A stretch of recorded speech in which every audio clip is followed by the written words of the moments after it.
Hey, it's Thomas Mulready, and we're here in Akron in the Historic District, and we're at the WE Gallery, and we're here with Debbie Applepresser. Hey, Debbie, thanks for taking time to talk with us. You're welcome. Thank you. You have an opening coming up here at the WE Gallery of your amazing work.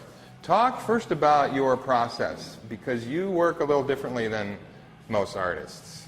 What materials do you use, first of all? You're using stuff that other people really don't want, basically, right? Right, yes. I use recycled materials, and I take materials from their mundane realm, and I put them into my work and give them a whole nother life.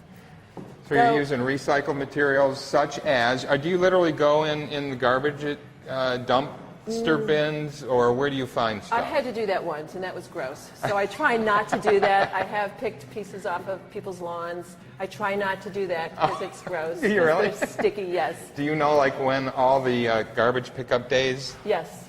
And you're Cleveland artist. You're from Cleveland Heights, right? Yes. So you know when everybody's getting picked, and you're seriously driving around? I know mine. I know other communities also, and I know where they take them. And I have jumped into the big bin or the big truck where they've put them all in, but it's gross. So, did I say it was gross? So I'm selective. So I went onto people's lawns with my husband, okay. And we collected cans and found some interesting things. Right. Talk about this piece you're in front of here. This is a costume that you made for Parade the Circle. Yes, I wore this a year ago last summer, and it's obviously all out of recycled materials, wow. And I was an invited guest artist to create a costume for the parade, and this is about the environment, and it is all cans. There's Arizona iced tea, there's pop cans. You can see some of the logos and stuff in there. Yes, and we're not allowed to have any logos actually in the parade, so I try to obliterate them. Yeah, you can't really, you can see some of the lettering. Right, but that was okay because I'm cutting them up. And then I have mussel shells that I eat a lot of. My family eats these.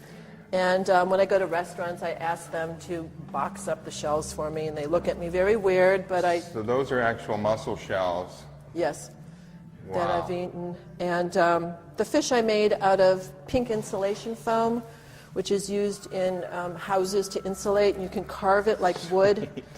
And potato chip bag tails. And the back of it is water bottles, and it did have a 9-foot train of water bottles behind it, but I cut it up and used it for something else. So we have what's left of it back here. Talk about some of your other work here. Show us another piece in the exhibition. This is a one-woman show, so you've got a whole gallery here, the WE Gallery, of just your work. Yes. Fabulous. Yes, and I'm really excited about it. And this one is funny because when I was going through people's bags on their tree lawns, I found this can of Diet Cherry Chocolate Fudge Soda. And to me, that sounds very unappetizing. And even to me, the can labeling is, I don't like the colors very much, but I just thought it was really funny. So I put that on here, and I tried to make it really fancy and, I don't know, very decorative. Very decorative, but it's all about the Diet Chocolate Cherry Fudge. So these are working. This is a lamp, and, yes. and this operates.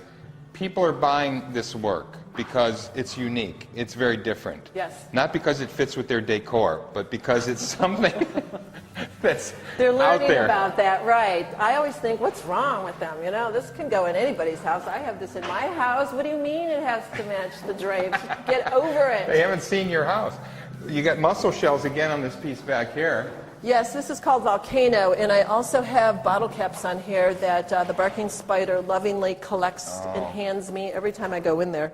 So you've got your friends collecting a lot of this material for you, yes, basically, right? I do. I have friends that collect it at work and dump it at my front door. You put the word out, and you're looking for yes. cans, bottles, whatever it is. Yes. The colors are really amazing. I mean, they're very unreal. They're very man-made, obviously. Do you have a message? Is there an environmental message besides just be careful what you throw away, or is it look twice at what you throw away because there might be some hidden beauty that you're not seeing? For me, it's a challenge when I look at a recycled material. I'm interested in what it's made out of, the aluminum in a can. I'm interested in the color and the pattern that's on it. So to me, that's a real challenge to take these colors and patterns and designs and use them in my work and transform them into something else. You know, at one time they did have another life, and I think and that was a design of somebody's. It's a graphic That's right. design, and so that was a creation of somebody else, and then it's considered trash, and I go and take it and look at the colors. I'm really inspired by the colors. It's really the colors, is it? Yeah. Because you're not retaining the shape or the general overall feel.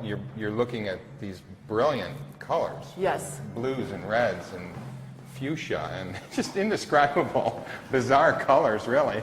And another part of this is the shadows that they cast on the walls, Interesting, which is yeah. a whole nother element. And when they're lit, a lot of times the pieces, when they're lit from inside or behind, the surface goes black and the color from behind comes forward, and you have a completely different negative, positive space action going on there. And that intrigues me, the light. If it's sunlight or if it's a candle or if it's a light bulb, it changes. So if I have a piece that's by a window, and we could look at one down there, depending on the time of the day, it will change color. Because of the light passing through. Yes. Yeah. Well, this is a fabulous space. You've got a wonderful exhibition set up here in the WE Gallery down in the Historic District of Akron. Congratulations. Thank Looks you. great. Good luck with your show. Thank you. Thanks. Thanks for taking the time, Debbie. Thank you, Thomas.